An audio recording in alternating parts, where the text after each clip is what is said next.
Welcome to Pivot Points, a new series featuring some of the world's most successful women, candidly sharing their stories and insights about how they made it to the top and how you can too. Hosted by Perry Yeatman, a straight-talking global executive and award-winning author who created the career and life of her dreams and now wants to help other ambitious women do the same. My next guest is someone I only recently met, but I knew I liked her right away. She has followed her passion and successfully navigated from supporting mergers and acquisitions at JPMorgan Chase to becoming a leading voice in corporate philanthropy. It doesn't even take an hour with her to understand why she was named one of the most influential blacks in corporate America by Savoy Magazine. Of course, she's smart, caring, and committed, but she's also authentic and courageous and supportive and, frankly, just an all-around wonderful person. I can easily see why so many people want to work with her and for her. Please join me in welcoming Dalila Wilson-Scott, Senior Vice President of Community Investment for Comcast Corporation and President of the Comcast Foundation. Welcome, Dalila. Thank you. Hi, Perry. Hi, it's so great to have you on the program. I know that listeners are going to get so much out of this. We know where you are today, very, very exciting role, but every journey had to start somewhere. So could you tell us a little bit about what was the job or the opportunity that you think really launched you, and how did you land it? Sure. Well, I'll say my start, or a little bit of dabbling, just in the broader social impact philanthropy space, was in business school, where I got a chance during my summer between first and second year to do some consulting at sort of a student-run agency we had at NYU at Stern to work with entrepreneurs. So there was an education piece. I ran the education program. So how do you really get new startups and entrepreneurs thinking about a business plan, or if they were going traditional lending routes to alternative capital routes, and really thinking about getting their business up and running, what components needed to be there. And so it was working with the city and thinking about economic development in New York. And it was just an interesting way to learn about New York's economic development system for sure, but also to get a sense of how, in our case, in university, and we were working with banks and other foundations to really sort of get this work done in a way we thought was creating jobs and allowing people who wouldn't normally have access to all these resources get engaged and start a small business, especially given the failure rate there. We worked in a lot of low-income communities across New York City as well. So it was great work, and that was kind of a little taste for me. Once I left business school, I started at JPMorgan. I entered a role that was focused on strategic planning across a number of different businesses, so had an opportunity to work in a marketing function, doing data analytics, looking at some internet-only banks at the time, and what would the model be for that in terms of a revenue generation model, what would that look like? And it was just kind of in the midst, before the dot-com bubble, so there was a number of different strategic projects that variety of businesses across JPMorgan were looking at in terms of what was next and how their businesses would be impacted. So in a very short period of time, it was about a year and a half, 2 years, I got a great sort of introduction to a number of different businesses across the company. So you kind of, sort of working at an internal consulting agency, essentially, but also really staying on trend and understanding what was happening externally. And so it was kind of a great way to grow myself and my career at JPMorgan that allowed me to have lots of opportunities after that, because I knew a little bit, right, just dangerous enough in every single business to be of value, which is always a good thing, and I recommend it to people kind of earlier in their career if possible. So at that point, then I decided to specialize in mergers and acquisitions, specifically for one of the business units. In that case, it was retail. A lot of that work was ultimately leverage for our merger with Bank One. So it's when JPMorgan Chase and Bank One came together. So it was an exciting project. We did the deal. I worked on the merger integration team. And then I just wanted a break as I took some time to figure out what I wanted to do next, and I knew I didn't want to hop immediately into another financial planning role or merger role, and there were a ton of them across the firm, and that, of course, was where everyone was kind of pointing me to go.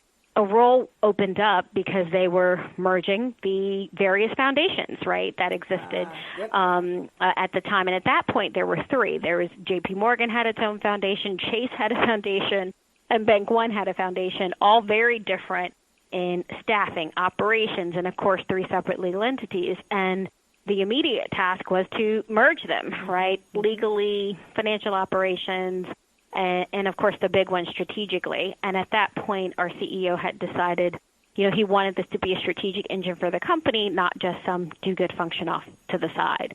So got, my hands wet and dirty pretty quickly, diving in deep legally and structurally and into the financial reporting. But of course, the big and most exciting task was looking at the three discrete strategies of the three foundations and figuring out how we could all evolve to one brand, especially given the audiences were very different, right? We're talking about going from a foundation that primarily looked to serve an audience of high-end blue chip customers, either investment banking customers or high net worth customers. So it ended up being, arts and culture and hospitals and things that are typically associated with wealth, private wealth at least. Bank One, very community focused, everything from bake sales to, the dragon boat race to smaller civic organizations as well, to Chase, who was really at that point a leader in the community and economic development space. So that strategic project and analysis really got me excited about the work. Ended up, after several years, being named the head of that foundation and head of global philanthropy, and had an exciting run there, which, of course, ended last year when I joined Comcast NBC Universal. So not quite in a nutshell, but that's sort of what got me jazzed about this work in general. I think it's excellent. And I think one of the things that you said that I think is so important is that you had a business background before you went into philanthropy, and you know this because you and I have heard each other speak on this topic, and I think it's really, really important that anybody who wants to run an organization, whether they want to run an NGO or a foundation or a company, I think business is the underpinning. Understanding the basics of markets and economics and marketing and finance, these things are critical no matter what you want to do. So I just want listeners to make sure they hear that even though you now are really known in the philanthropic space, that you've got grounding in business, and then saw an opportunity, jumped on it, and made it into something that it has, that then was for, many, many years, your dream job. So well done. Absolutely. Well done. Absolutely. Thank you. So I want to then move to kind of mid-career, right? This is the period where a lot of us are juggling between work and family. I happen to know you're married. You have 3 kids. Every woman I know who has a big career and a family, and honestly, whether they have kids or not, could even be aging parents, every one of us has had to make compromises, choices, sacrifices. How did you make that work? And how did you make the decisions and kind of deal with the guilt and the other things that inevitably come up? Yes, we definitely all have to do that. I mean, the one thing I can say, and I think it's true for most women, is that that cycle is never complete. It's not like you can say, 2015, since then I haven't felt any guilt. It doesn't really work that way. I'd like to say we can all aspire to that. But I think the truth is it's difficult. I think you get better at it. You get better at planning. You get better at prioritization, but it is tough. I mentioned I took a leave before I jumped into the philanthropy role. At that time, I was just getting married, and what was kind of in my mind that whole time is, wow, I can't be in the office at 6, 7 a.m., leaving the office at 2 a.m., and really be a partner in a successful marriage. It's just not going to work that way. And that's probably the first time in my life I really thought about the whole work-life balance thing, right? Like you're just getting ready to enter something that's not about just you. And for many of us, it's not just that, but for many of us, that is the first introduction to that. So I felt like as I'm going into this new area with a new manager, I really have to sort of set different expectations for myself and almost reinvent the way I think about work. where I can be productive and feel like I'm adding the value that I know I can, but not feeling like I'm not doing my fair share at home. And shortly after that, we were married for a little less than a year, and then I had my first child. I was lucky at very critical points to have that incredible sponsor, and in my case it was women at these different points, sort of pull me aside when I felt like I had lost perspective. Like it was sort of like, oh my gosh, I totally cannot do this. I'm, kind of dropping everything. I need to take a minute, or I want to go do something completely different. This one mentor, a previous manager in particular, and I would say she was a sponsor as well, just pulled me aside and just explained to me kind of what it means to lose perspective, and that I was too close to it and making those decisions before, there was any need to make those decisions. Yep. Like, what exactly are you leaving, and what are you trading off, and why would you kind of put yourself in a situation without having thought through some of the other things or having a next step in place. So she was understanding the frustration I was feeling, but she was very helpful in helping me to see, well, why don't you do this right now, and if it doesn't work out, you have a backstop while you're trying to figure out what you're going to do next. So I think us leaning on each other in those times, because you can find someone guaranteed who's been through your situation or something like it that can offer you perspective that's very hard to get yourself. So that's a lesson I learned early on, and when you need help getting through those tough times, having that voice. And sometimes it's not someone you speak to all the time. It's not always your girlfriend, but it's sort of, someone they kind of see you in a critical moment, and you're able to talk to them sort of without judgment almost. And maybe that's why it was helpful for me to have someone not sort of in the details of my everyday life, but someone who could see what I was going through and pulled me aside to say, don't lose perspective and don't make decisions. Don't force yourself to make decisions before you're ready. Understand, step into your power, if you will. Understand what you can control and don't give it up. I think in terms of managing family, it's tough. It's tough. And you are constantly sort of feeling like you're trading off something, but really taking the time to note and say, what are the things I definitely want to be at home for, and what are the things I definitely want to be at work for, and making sure you do everything you can to make those happen when possible. I think sometimes when you're so busy, the event happens, whether it's the soccer game or the play or the big presentation at work, and you end up having to juggle everything around it last minute because you sort of weren't focused on planning it. But, my husband and I got into this routine, like, on Sunday night, where we're kind of going through the calendar and making sure we didn't, skip anything. And, it sounds kind of impersonal, but it makes the weeks go smoother. And, hey, I'm going to be traveling around this time. Like, let's make sure we're covered here, et cetera, and not being afraid or guilty about getting help. And also, number one, and, women say this to each other all the time, and I would say it's true in every single space, but probably women are the least likely to be quick about it, is giving up on perfection.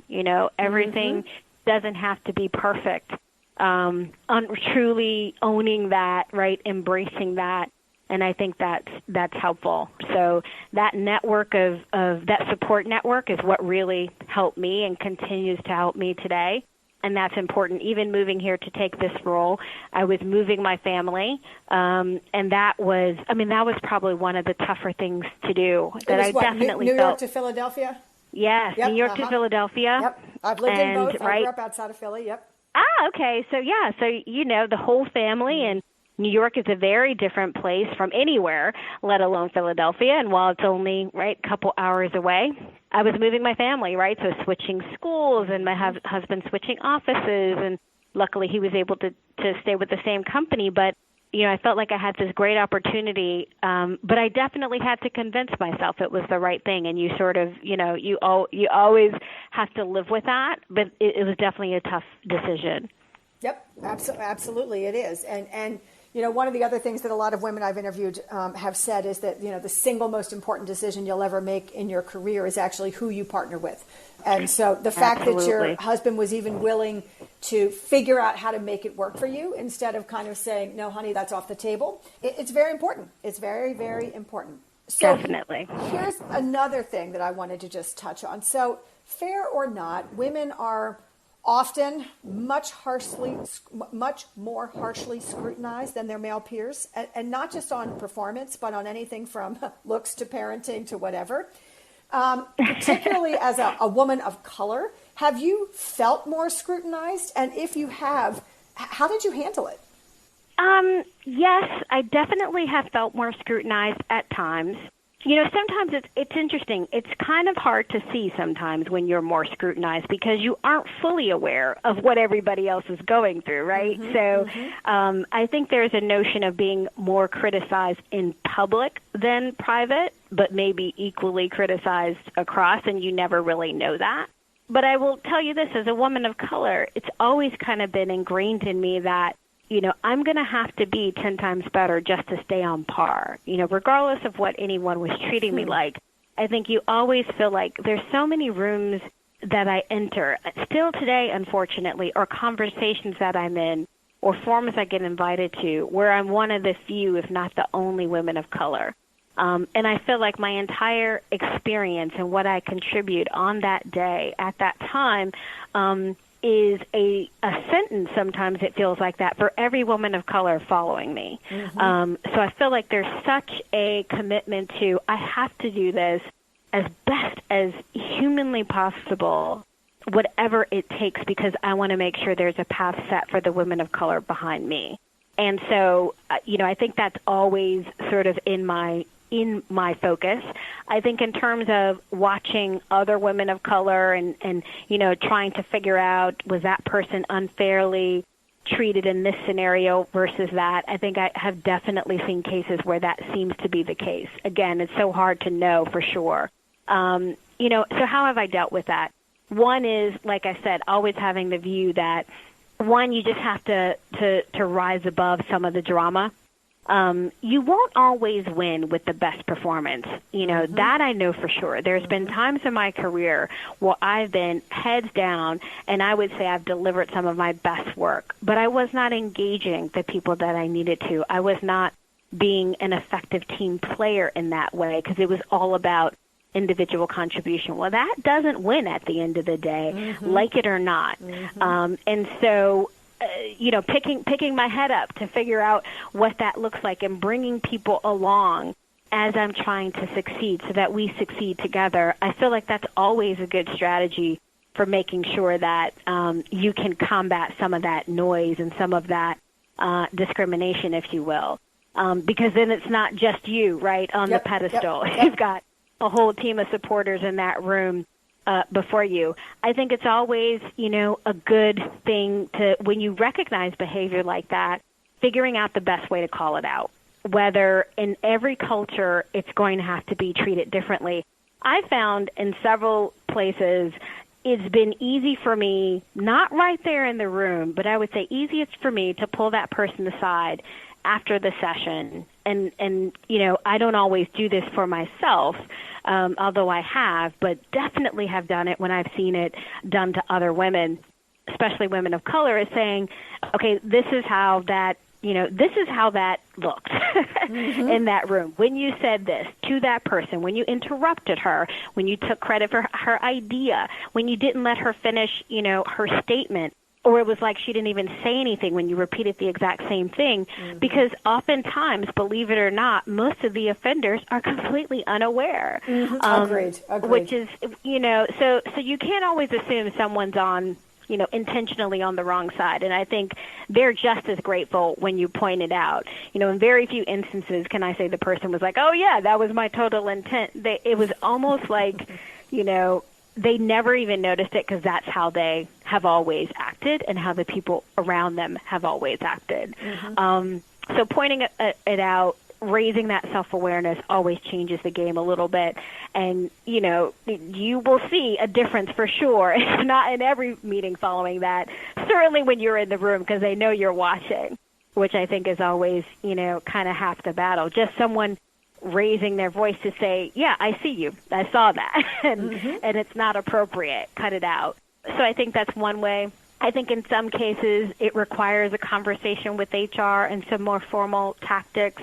But, the truth is, if people are behaving that way, you got to figure out, it's about changing the culture. It's not one formal complaint always, even though that can happen. And certainly we have seen many cases where that's been a game changer.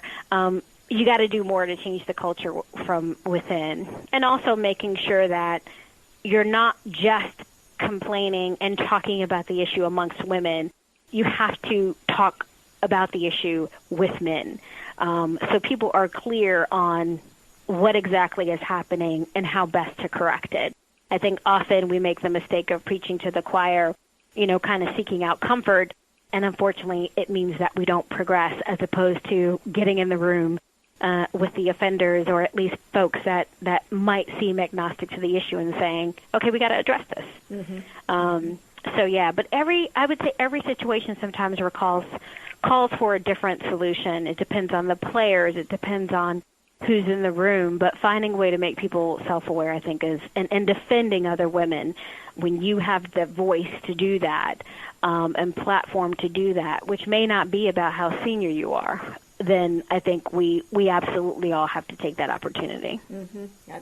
I think it's excellent advice, and I think there's a couple things I would pull out of that for listeners. One is that try and stay out of the drama, if you will. Don't add to it. So when it really doesn't matter, don't make it matter. When it does matter, figure out what each instance is different. Every circumstance is different. It doesn't help you individually just to get angry. You may get angry, don't get me wrong, but it's not about getting angry. It's about, okay, so since most people, and my experience has been the same, right? I have dealt with some unbelievably sexist environments in Russia, Asia, even Western Europe, et cetera.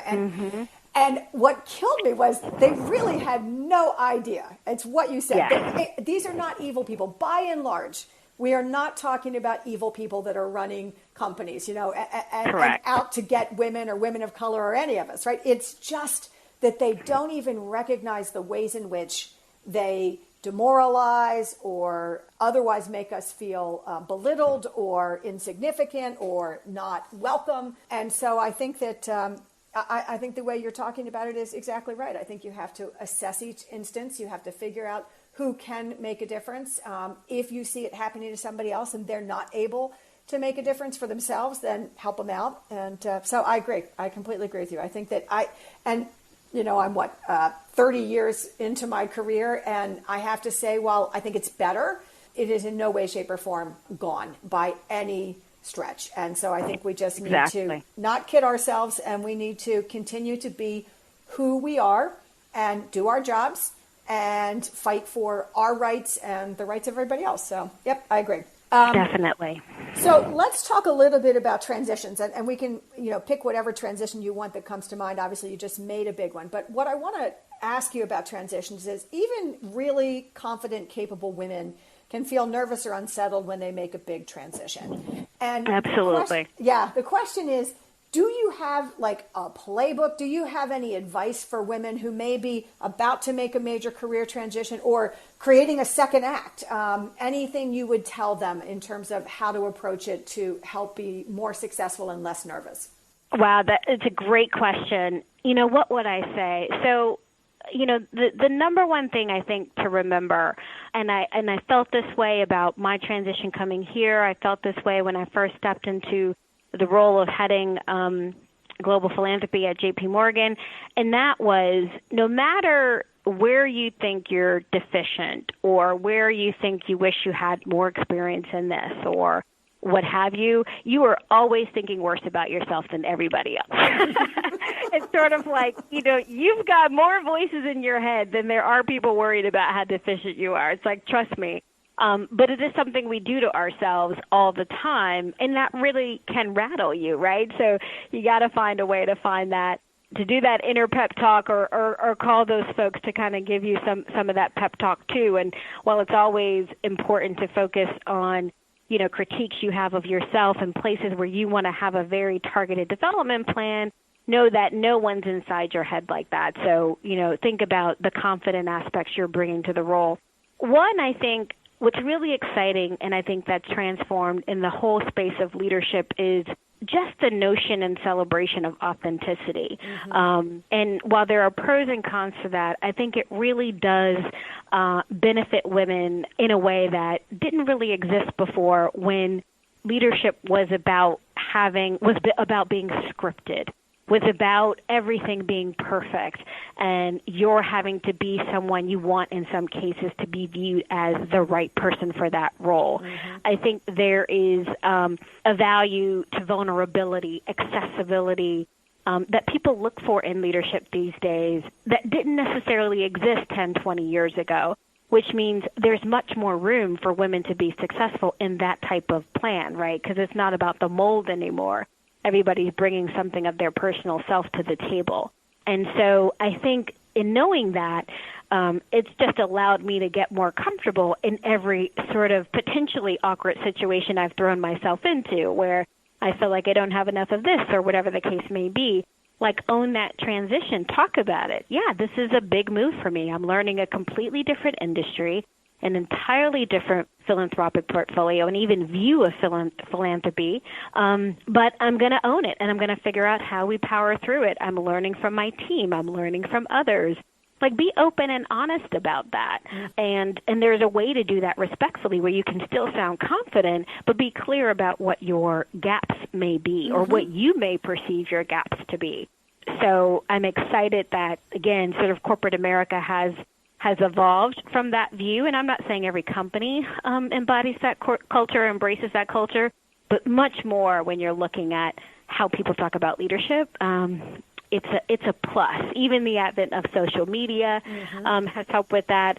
I could argue, with lots of different caveats, but maybe that's why we have the president we do.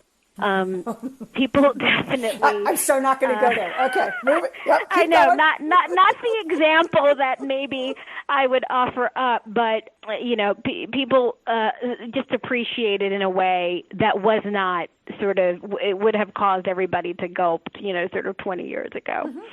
Agreed. I think that, the fact that somebody who can be so unscripted and so out there in ways that some people find offensive, I'm not going to make any further comment than that. I think that is really indicative of the fact that we are longing for leaders who feel authentic, and people that we believe are just telling it like it is, as opposed to, kind of the disingenuous, very scripted, very polished, where you really have no clue where they're coming from, kind of approach that we had, say, as you said, 20 years ago. So I agree with that. I mean, I learned that from Jamie Dimon, our CEO at JP Morgan. I mean, he is unscripted, but you have a conversation with Jamie, you know where he is, you know what he thinks about something, he's clear when he doesn't know, and he's inquisitive, and you value that, right? You're not getting a scripted figurehead CEO or a CEO who doesn't know how to be a visionary leader, and that's important. So now let's just talk about the executive level. So now you're here. You made it to the top. But every successful woman I know, and we often don't talk about it for exactly the reasons you've already touched on, in terms of that need for perfection and the fact that it was like all in a box, and we, we're so self-critical. But every one of us had to overcome some bad breaks or big failures, or been on the receiving end of some unacceptable behavior. Because it clearly didn't derail your rise to the top, would you be willing to share one of the most difficult or outrageous things that happened to you, and how did you handle it? Definitely. So when I was at JP Morgan, I had, worked my way to the number 2 slot at the foundation, working for a manager I respected, a woman at the time.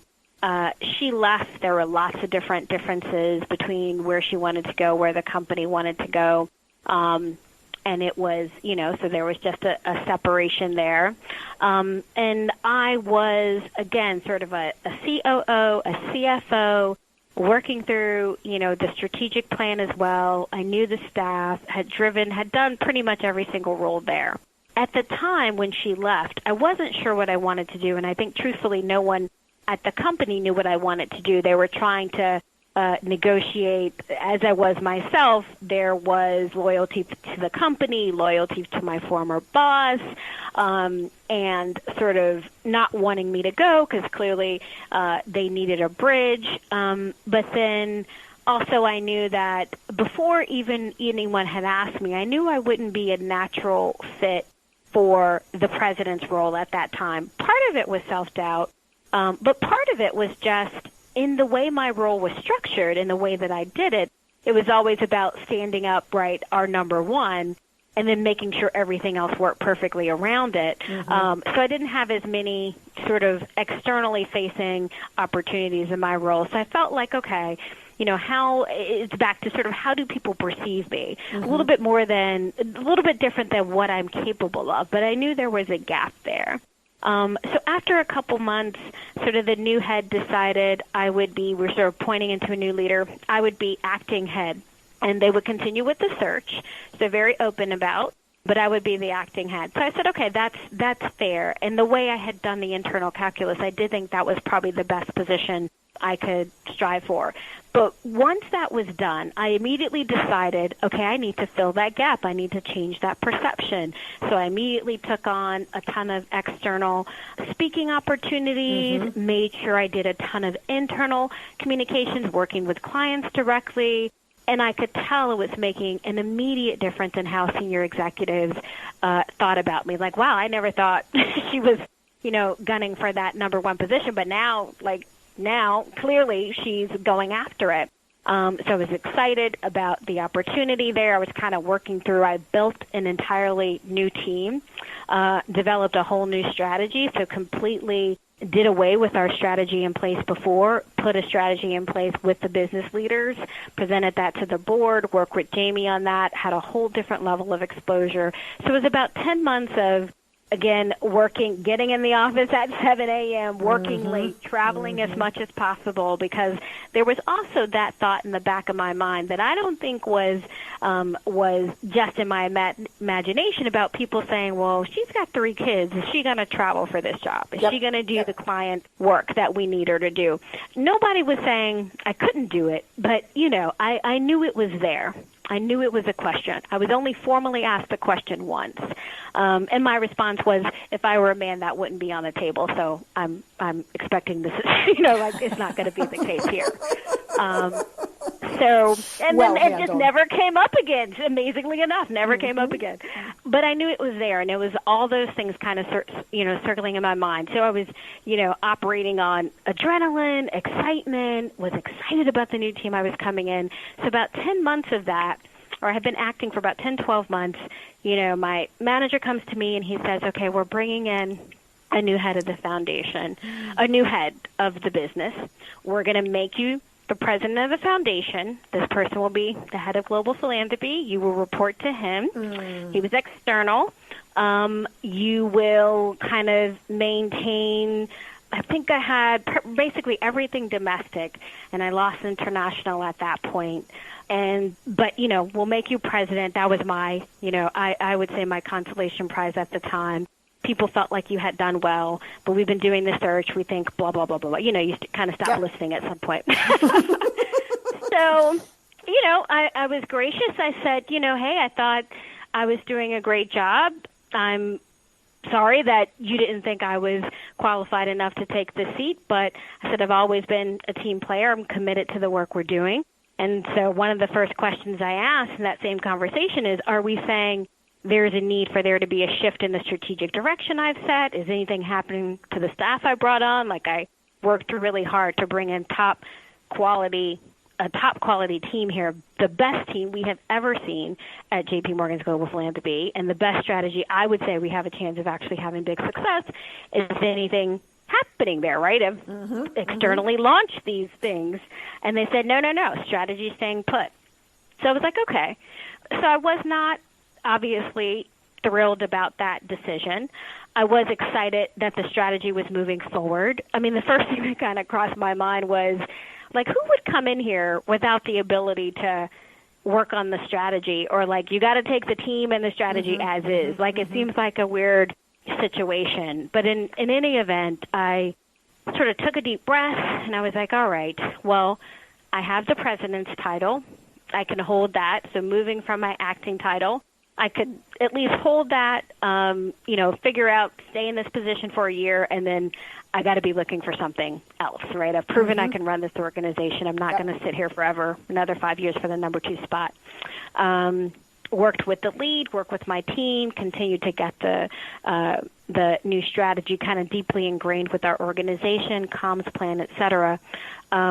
It wasn't 8 months in where my new boss resigned. He decided corporate wasn't for him. He didn't feel like he had enough ability to sort of change things. He felt like he had exactly to as you forecast, defer to me. Yeah, he felt like he had to defer to me, and that was weird, and he didn't have a good relationship with his manager. So it was just a whole, he was a bad fit for lots of reasons that had nothing to do with me, but for whatever reason, it obviously didn't work out. So it wasn't even a year, and at that point in time, like before he could formally announce he had resigned, I had been offered the head seat.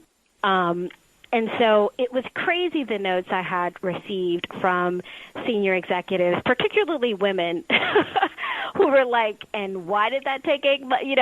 All the kinds of stuff they couldn't say to me, obviously, a year ago. Yep. So you feel somewhat vindicated, but at the same time you felt like, wow, like that's what it took. And several people pulled me aside just to say, not my manager, but others to say, wow, I can't believe you handled that with such grace. Like you could have totally just blew up, walked out.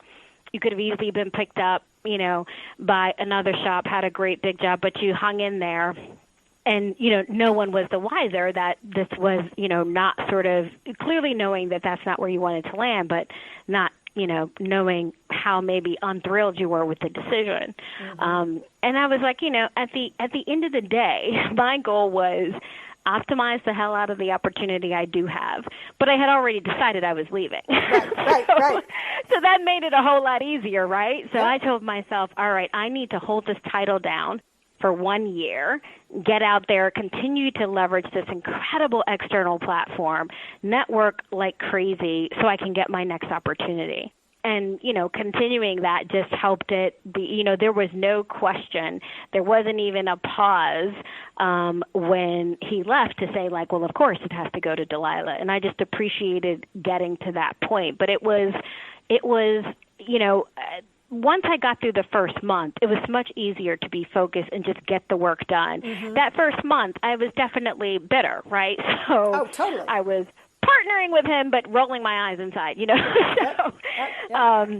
doing everything I can to be, again, sort of gracious. Here's what I can share with you. Here's kind of where we headed. This is the team, doing everything that any key partner would do, but my heart wasn't in it for sure. Exactly. But after about a month, then I was focused on that long-term goal or that medium-term goal, like 1 year, start talking to folks. These jobs take a long time to land. Mm-hmm. It made it a lot easier to get that work done. Thank you for sharing that. And it's a great story about perseverance and doing the right thing and looking out for you, but also not overreacting or being too far in the moment. Yes. And indeed, you not only landed the top job there, but then you converted it to the top job somewhere else. So very well done. This is now what I call like the fun round. There's just a couple questions that may not be directly related to career advice, but I think are kind of fun for listeners to hear about. So the first one is, what one word would you use to describe your professional path so far and why? Oh, that's a tough one. What one word? Okay, if you want a couple, you can have a couple. Right, just to make it easier. Unexpected, I think, is one thing I would say. There were, obviously at this point in my career, I'm much more planful. But at the end of the day, I think as you're making shifts through your career, the opportunities present themselves. I've been able to rationalize what's exciting about this next opportunity that's really a stretch or growth from my past opportunity. But it hasn't been, like I said, this is what I want to do next, and it just popped up. The timing, at different points in time, I've been more focused on making a change.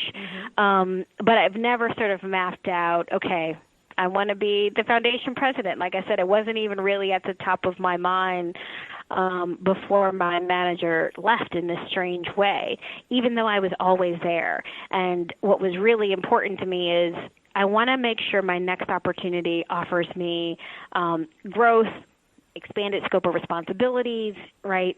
Perhaps a different trajectory, different jumping off point to do some other things. But I hadn't always named that position. So, it's been unexpected in many ways. Okay, I like it. That's a good word. And it also should demonstrate to listeners that while some people are very planful all the way through and literally every 3 to 5 years they've got a stepping stone or whatever, other people, it is about taking advantage of opportunities as they present themselves and just continuing to do a great job every day and then seeing what happens. So I think there are many ways to get to the top is really the point.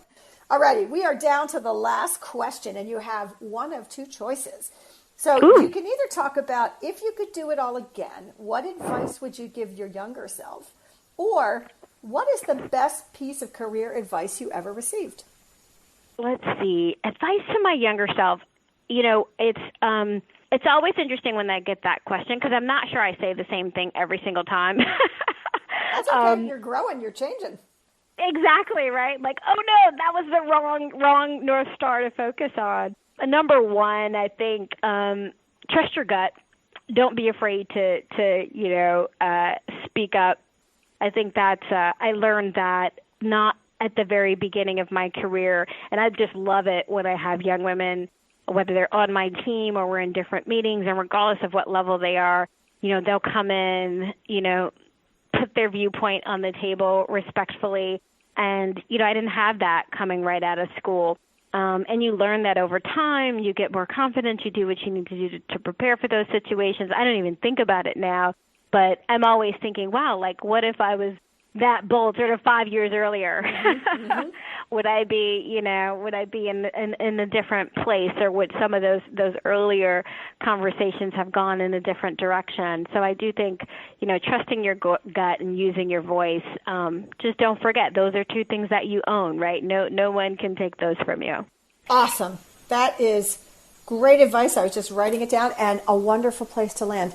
Dalila, thank you so much for your time. I know listeners are going to get so much out of hearing you, and I just thank you. And hopefully, I'm a Philly girl, so hopefully I'll get to take you out to lunch sometime when I'm in town. I know. I'm glad to hear that. Listen, thank you for the opportunity. It's always great when any of us have a moment to reflect on some of this stuff as well. Like, it just helps us get centered, and sometimes we have to take our own advice, right? It's easy to forget when you're busy. So whenever I'm asked, I'm like, hey, I better make sure I'm doing those things. So thank you for the reminder, and really appreciate the invite. So thank you. You've been listening to Pivot Points, a series designed to help ambitious women have the careers and lives of their dreams. To hear more interviews, go to www.yourcareeryourterms.com.